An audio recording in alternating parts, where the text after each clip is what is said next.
Hello friends, welcome to April Investments. Please read the disclaimer before proceeding to the video content. இந்த வீடியோல Regal Resources IPO ஓட complete analysis பத்தி பார்க்கலாம்.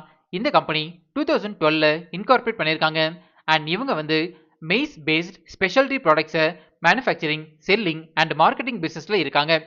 Already maize based specialty products manufacture பண்ற ஒரு கம்பெனியோட IPO பத்தி நம்ம டீடைலா பேசியிருந்தோம். அந்த கம்பெனி உங்களுக்கு ஞாபகம் இருந்ததுன்னா நம்ம கமெண்ட்ஸ்ல சொல்லுங்க. இந்த கம்பெனி மெய்ஸ்ல இருந்து நிறைய பை ப்ராடக்ட்ஸ் மேனுஃபேக்சர் பண்ணிட்டு இருக்காங்க. இந்த கம்பெனியோட ப்ராடக்ட் போர்ட்ஃபோலியோ ரொம்பவே வைடா ஸ்ப்ரெட் ஆகிருக்கு. இவங்களோட ப்ராடக்ட் போர்ட்ஃபோலியோ பார்த்தீங்கன்னா native maize starch, maize fibre, enrich fibre, gluten, corn steep liquor, yellow dextrin, white dextrin, cornflour, icing sugar, baking powder and custard powder manufacture பண்றதா சொல்லியிருக்காங்க. அண்ட் இது மட்டும் இல்லாம ஃபியூச்சர் ப்ராடக்ட்ஸான லிக்விட் குளுக்கோஸ் அண்ட் மால்டோடெக்ஸ்ட்ரின் பவுடரையும் manufacture பண்றதா சொல்லியிருக்காங்க. இந்த கம்பெனி இவங்களோட ப்ராடக்ட் போர்ட்ஃபோலியோவை 4 வெர்டிகல்ஸா பிரிச்சிருக்காங்க. இதுல modified starch, food grade products, first products and future ப்ராடக்ட்ஸ்னு சொல்லியிருக்காங்க. அண்ட் இந்த கம்பெனி பாத்தீங்கன்னா இவங்களோட செல்லிங் ஸ்ட்ராட்டஜியும் 3 வெர்டிகல்ஸா பிரிச்சிருக்காங்க. இதுல first vertical end product manufacturers சொல்லியிருக்காங்க. அண்ட் செகண்ட் வெர்டிகல் பாத்தீங்கன்னா intermediate product manufacturers and third distributors and wholesale traders. இந்த மாதிரி இந்த கம்பெனி ஒரு ஆர்கனைஸ்டு ஸ்ட்ரக்சர்ல நல்லாவே டெவலப் ஆகிட்டு இருக்காங்க. இந்த கம்பெனியோட பை ப்ராடக்ட்ஸ் நிறைய இண்டஸ்ட்ரியில யூஸ் ஆகிட்டு இருக்கு. இந்த கம்பெனி சர்வ் பண்ற இண்டஸ்ட்ரீஸ் பார்க்கும்போது food, pharma, paper, textiles, adhesive industry, packaging, edible oil, biopolymers, feed and poultry இண்டஸ்ட்ரீஸ்னு சொல்லியிருக்காங்க. ஈஸ்டர்ன் இந்தியாவில் கம்பேர் பண்ணும்போது இந்த கம்பெனி தான் செகண்ட் லார்ஜஸ்ட் பிளேயர்னு சொல்லியிருக்காங்க. அண்ட் இவங்களோட இன்ஸ்டால்ட் மேனுஃபேக்சரிங் கெப்பாசிட்டியில பர் டேக்கு 750 மெட்ரிக் டன்ஸ் கார்ன்ஸை கிரஷ் பண்ண முடியும்னு அப்படின்னு சொல்லியிருக்காங்க. இது இந்த கம்பெனிக்கு பாசிட்டிவான அப்டேட்டா நான் பார்க்குறேன். இந்த கம்பெனியோட கிளைண்ட்ஸ் பார்த்தீங்கன்னாலும் இயர் கேட்டகரியில ஸ்ட்ராங்கா இம்ப்ரூவ் ஆகிட்டு இருக்கு. இவங்களோட பாப்புலர் கிளைண்ட்ஸ் பார்க்கும்போது எம்எம்இ பேப்பர் மில்ஸ் லிமிடெட், மணியோகா food products, century pulp and paper limited, Kush proteins private limited, Sri Guru oils, Mayank cattle feed limited, Arnav sales corporations, AMV sales corporation, ecotech papers, genus paper board private limited, Krishna tissues private limited, Maruti papers, MS Vasu and சன்ஸ்னு சொல்லியிருக்காங்க. Last financial இயர்ல பார்க்கும்போது இந்த கம்பெனில 491 permanent employees work பண்ணிட்டு இருக்காங்க. Next industry wise business revenue பத்தி பார்க்கலாம். ஃபினான்ஷியல் இயர் 25ல பாத்தீங்கன்னா இந்த கம்பெனிக்கு பேப்பர் இண்டஸ்ட்ரியில இருந்து மட்டுமே 27.41% ஆஃப் ரெவன்யூஸ் வந்துட்டு இருக்கு. ஃபீட் இண்டஸ்ட்ரியில இருந்து 13.19, ஃபுட் மேனுஃபேக்சரிங்ல இருந்து 7.49 அண்ட் அதர்ஸ் மேனுஃபேக்சரிங்ல இருந்து 16.45% ஆஃப் ரெவன்யூஸ் வந்துட்டு இருக்கு. இதுல இருந்து இந்த கம்பெனியோட பிசினஸ் ரெவன்யூ சிங்கிள் இண்டஸ்ட்ரியை டிபெண்ட் பண்ணி இல்லைன்னு புரிஞ்சுக்கலாம். Next region wise business revenues பத்தி பார்க்கலாம். ஃபினான்ஷியல் இயர் 25ல பார்க்கும்போது ஈஸ்டர்ன் இந்தியாவில இருந்து 38.75%, நார்த் இந்தியாவில இருந்து 31.62% அண்ட் வெஸ்டர்ன்ல இருந்து 15.94% ஆஃப் ரெவன்யூஸ் வந்திருக்கு. இதுல இருந்து இந்த கம்பெனியோட ரெவன்யூஸ் மேஜரா நார்த் அண்ட் ஈஸ்டர்ன் இந்தியாவில தான் டிபெண்ட் ஆகி இருக்குதுன்னு புரிஞ்சுக்கலாம். Next customer wise business revenues பத்தி பார்க்கலாம். ஃபினான்ஷியல் இயர் 25ல பார்க்கும்போது டாப் 3 கஸ்டமர்ஸ் கிட்ட இருந்து 16.80% ஆஃப் ரெவன்யூஸ் வந்திருக்கு. டாப் 5 கஸ்டமர்ஸ் கிட்ட இருந்து 27.26% ஆஃப் ரெவன்யூஸ் வந்திருக்கு. ஓவரால் இந்த கம்பெனியோட பிசினஸ் போர்ட்ஃபோலியோ ஸ்ட்ராங்கா டெவலப் ஆகிட்டு இருக்கு. நெக்ஸ்ட் ஃபினான்ஷியல் இன்ஃபர்மேஷன் பத்தி பார்க்கலாம். இந்த கம்பெனியோட assets, total income, profit after tax, EBITDA, net worth, reserves and surplus free cash flow year கேட்டகரியில ஸ்ட்ராங்கா இம்ப்ரூவ் ஆகிட்டு இருக்கு. ப்ராஃபிட் ஆஃப்டர் டாக்ஸ் பாத்தீங்கன்னா ஃபினான்ஷியல் இயர் 25ல 47.67 crores அளவுக்கு பதிவு பண்ணியிருக்காங்க. And reserves and surplus free cash flow 202.44 crores அளவுக்கு பப்ளிஷ் பண்ணியிருக்காங்க. இந்த கம்பெனியோட டோட்டல் பாரோயிங்ஸ் பார்க்கும்போது ஃபினான்ஷியல் இயர் 25ல 507.05 crores சொல்லியிருக்காங்க. டோட்டல் பாரோயிங்ஸ் இன்க்ரீஸ் ஆகிறது இந்த கம்பெனிக்கு ஸ்லைட் நெகட்டிவ் பாயிண்டா இருந்தாலும் ஓவரால் ஃபினான்ஷியல் இன்ஃபர்மேஷன் ஸ்ட்ராங்கா டெவலப் ஆகிட்டு இருக்கு. நெக்ஸ்ட் பிரைஸ் வேல்யூஷன் பத்தி பார்க்கலாம். அதாவது இந்த ஐபிஓல அட்ராக்டிவ் வேல்யூஷன்ல வராங்களான்னு செக் பண்ணலாம். இந்த பிரைஸ் வேல்யூஷன் கால்குலேட் பண்றதுக்கு நம்ம யூஸ் பண்ற one of the method price to earnings ratio calculation. ஒரு ஸ்டாக்கோட price to earnings ratio calculate பண்றதுக்கு 2 இன்புட்ஸ் தேவைப்படும். இதுல ஃபர்ஸ்ட் இன்புட் ஐபிஓ பிரைஸ். இந்த ஐபிஓவோட லோயர் பிரைஸ் பேண்ட் 96 rupees சொல்லியிருக்காங்க. அண்ட் ஹையர் பிரைஸ் பேண்ட் பார்க்கும்போது 102 rupees per shareனு சொல்லியிருக்காங்க. இது டிமாண்டபிள் மெயின் போர்டு ஐபிஓ அப்படிங்கிறதுனால ஹையர் பிரைஸ் பேண்டை நம்ம கன்சிடரேஷனுக்கு எடுத்துக்கலாம். And second input earnings per share. இந்த இபிஎஸ்னா என்ன, இதோட அப்ளிகேஷன் என்ன அண்ட் இபிஎஸ் எப்படி கால்குலேட் பண்றது அப்படிங்கிற டீடைல்டு வீடியோ நம்ம சேனல்ல நான் ஆல்ரெடி பப்ளிஷ் பண்ணியிருக்கேன். அந்த வீடியோவை இதோட என் கார்டு அண்ட் டிஸ்கிரிப்ஷன்ல தரேன், நீங்க ரெஃபர் பண்ணிக்கோங்க. இந்த கம்பெனியோட earnings per share வந்து இயர் ஆன் இயர் கேட்டகரியில ஸ்ட்ராங்கா இம்ப்ரூவ் ஆகிட்டு இருக்கு. ஜெனரலா ஒரு கம்பெனியோட earnings per share வந்து இன்க்ரீஸ் ஆகிறது அந்த கம்பெனிக்கு பாசிட்டிவான அப்டேட். ஃபினான்ஷியல் இயர் 25ல இந்த கம்பெனியோட earnings per share வந்து 6.05 ரூபீஸ்னு சொல்லியிருக்காங்க.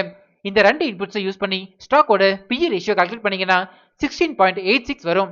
இப்போ இந்த ஸ்டாக் PE ரேஷியோவை மெய்ஸ் ப்ராடக்ட்ஸ் மேனுஃபேக்சர் பண்ற இண்டஸ்ட்ரி ஆவரேஜ் PE ரேஷியோவோட கம்பேர் பண்ணலாம். இண்டஸ்ட்ரி ஆவரேஜ் PE ரேஷியோ வந்து 28.69 சொல்லியிருக்காங்க. இண்டஸ்ட்ரி ஆவரேஜ் PE ரேஷியோவோட கம்பேர் பண்ணும்போது ஸ்டாக் PE ரேஷியோ வந்து கம்மியாக தான் இருக்கு. இந்த ரீசன்னால அட்ராக்டிவ் வேல்யூஷன்ல வராங்கன்னு புரிஞ்சுக்கலாம். நம்ம டெலிகிராம் சேனலோட டிஸ்கிரிப்ஷன் வந்து இப்படிதான் மென்ஷன் ஆகிருக்கும். கரண்டா நம்ம டெலிகிராம் சேனல்ல 7614 சப்ஸ்கிரைபர்ஸ் இருக்காங்க. இன்கேஸ் நீங்க ஃபேக் டெலிகிராம் சேனல்ல ஜாயின் பண்ணிருந்தீங்கன்னா அதுல இருந்து எக்ஸிட் பண்ணிக்கோங்க. இந்த சப்ஸ்கிரைபர்ஸ் கவுண்டை நான் டெய்லி பேசிஸ்ல அப்டேட் பண்ணிட்டே இருப்பேன், நீங்க ரெஃபர் பண்ணிக்கோங்க. நெக்ஸ்ட் ஃபண்டமெண்டல் பாராமீட்டர்ஸ் பத்தி பார்க்கலாம். இந்த கம்பெனியோட ரெவன்யூ ஃப்ரம் ஆபரேஷன்ஸ் வந்து இயர் ஆன் இயர் கேட்டகரியில ஸ்ட்ராங்கா இம்ப்ரூவ் ஆகிட்டு இருக்கு. அண்ட் பேட் மார்ஜின் பாத்தீங்கன்னா ஃபினான்ஷியல் இயர் 25ல 5.19% அளவுக்கு மெயின்டைன் பண்றாங்க. நெக்ஸ்ட் ஃபண்டமெண்டல் பாராமீட்டர்ஸ் ஆன return on equity ROE percentage வந்து ஃபினான்ஷியல் இயர் 25ல 20.25% மெயின்டைன் பண்றாங்க. And return on capital employed ROCE percentage வந்து ஃபினான்ஷியல் இயர் 25ல 14.17% மெயின்டைன் பண்றாங்க. ஜெனரலா இந்த ரெண்டு பாராமீட்டர்ஸுமே 15%க்கு மேல இருந்தாலே ஃபண்டமெண்டலி ஸ்ட்ராங் கம்பெனின்னு நான் சொல்லியிருக்கேன். And dept to equity ratio வந்து 2.08 மெயின்டைன் பண்றாங்க. ஜெனரலா டெப்ட் டு ஈக்விட்டி ரேஷியோ வந்து 1 or 1க்கு கீழே இருந்ததுன்னா ஃபண்டமெண்டலி ஸ்ட்ராங் கம்பெனின்னு நான் சொல்லியிருக்கேன். நெக்ஸ்ட் ரிட்டர்ன் ஆன் நெட்வொர்க் பத்தி பார்க்கலாம். RONW பர்சன்டேஜ் வந்து ஃபினான்ஷியல் இயர் 25ல 20.25% அளவுக்கு மெயின்டைன் பண்றாங்க. ஓவரால் இந்த கம்பெனியோட ஃபண்டமெண்டல் பாராமீட்டர்ஸ் வந்து ஸ்ட்ராங்கா டெவலப் ஆகிட்டு இருக்கு. But dept to equity ratio வந்து ஸ்லைட்டா அதிகமா இருக்குதுன்னு புரிஞ்சுக்கலாம். நெக்ஸ்ட் டிவிடெண்ட் டீல்ஸ் பத்தி பார்க்கலாம். ஃபினான்ஷியல் இயர் 23ல இந்த கம்பெனி 3 ரூபீஸ் அளவுக்கு இன்டரிம் டிவிடெண்ட் கொடுத்திருக்காங்க. பட் அதுக்கப்புறம் ஃபினான்ஷியல் இயர் 24 and 25ல எந்த ஒரு டிவிடெண்டுமே கொடுக்கல. நெக்ஸ்ட் பியர் கம்பேரிசன் பத்தி பார்க்கலாம். இந்த மெய்ஸ் பேஸ்ட் ப்ராடக்ட்ஸ் மேனுஃபேக்சரிங் இண்டஸ்ட்ரியில இந்த கம்பெனிக்கு லிஸ்டட் பியர்ஸ் பார்க்கும்போது sunstar limited, Gujarat Ambuja exports, Gulshan polyols and Sukhjit starch and chemicals limited இவங்களோட லிஸ்டட் பியர்ஸ் கூட கம்பேர் பண்ணும்போது டோட்டல் இன்கம்ல இந்த கம்பெனி வந்து ரொம்பவே சின்ன கம்பெனியா இருக்காங்க. பட் இபிஎஸ் அண்ட் ஃபண்டமெண்டல் பாராமீட்டர்ஸ்ல பாத்தீங்கன்னா டாப் பொசிஷன் மெயின்டைன் பண்றாங்க. நெக்ஸ்ட் இண்டஸ்ட்ரியல் அனாலிசிஸ் பத்தி பார்க்கலாம். இந்தியால food based by products manufacture பண்ற இண்டஸ்ட்ரி வந்து இயர் ஆன் இயர் கேட்டகரியில நல்லாவே இம்ப்ரூவ் ஆகிட்டு இருக்கு. அதுலயும் கார்ன் பேஸ்ட் மேனுஃபேக்சர் பண்ற இண்டஸ்ட்ரி வந்து ஸ்ட்ராங்காவே டெவலப் ஆகிட்டு இருக்குதுன்னு புரிஞ்சுக்கலாம். ஃபினான்ஷியல் இயர் 29ஓட ஃபோர்காஸ்ட் படி பார்க்கும்போது இந்த பர்டிகுலர் இண்டஸ்ட்ரி வந்து 3.65% CAGRல டெவலப் ஆகிறதுக்கான பொட்டன்ஷியல் இருக்கிறதா சொல்லியிருக்காங்க. இது வந்து இந்த கம்பெனிக்கு பாசிட்டிவான அப்டேட்டா நான் பார்க்குறேன். நெக்ஸ்ட் ரிஸ்க் ஃபேக்டர்ஸ் பத்தி பார்க்கலாம். நான் அனலைஸ் பண்ண வரைக்கும் இந்த கம்பெனில மேஜர் ரிஸ்க் ஃபேக்டர்ஸ் எதுவுமே கிடையாது. Next objects of the issue பத்தி பார்க்கலாம். இந்த ஐபிஓல இருந்து ஜெனரேட் ஆகிற ஃபண்ட்ஸை இந்த கம்பெனியோட அவுட்ஸ்டாண்டிங் பாரோயிங்ஸை செட்டில் பண்ண போறதுக்கு யூஸ் பண்ண போறதா சொல்லியிருக்காங்க. நெக்ஸ்ட் ஐபிஓ டீடைல்ஸ் பத்தி பார்க்கலாம். இந்த ஐபிஓ ஆகஸ்ட் 12 சப்ஸ்கிரிப்ஷனுக்கு ஓபன் ஆகுது அண்ட் 14 க்ளோஸ் ஆகுது. ஃபேஸ் வேல்யூ 5 ரூபீஸ் per ஷேர்னு சொல்லியிருக்காங்க. அண்ட் ஒரு லாட்டுக்கு 144 ஷேர்ஸ் வரைக்கும் நம்ம அப்ளை பண்ணலாம். இந்த ஐபிஓட டோட்டல் இஷ்யூ சைஸ் வந்து 306 crores அண்ட் இதுல 210 crores அளவுக்கு ஃப்ரெஷ் இஷ்யூ இருக்கிறதா சொல்லியிருக்காங்க. நெக்ஸ்ட் இம்பார்ட்டன்ட் டைம்லைன் பத்தி பார்க்கலாம். டென்டேட்டிவ் அலாட்மெண்ட் வந்து ஆகஸ்ட் 18 நமக்கு தெரிஞ்சிடும். நம்ம April investments Telegram and Instagram சேனல்ல நான் லிங்க் அப்டேட் பண்றேன், நீங்க ரெஃபர் பண்ணிக்கோங்க. இந்த ஐபிஓட டென்டேட்டிவ் லிஸ்டிங் டேட் வந்து ஆகஸ்ட் 20.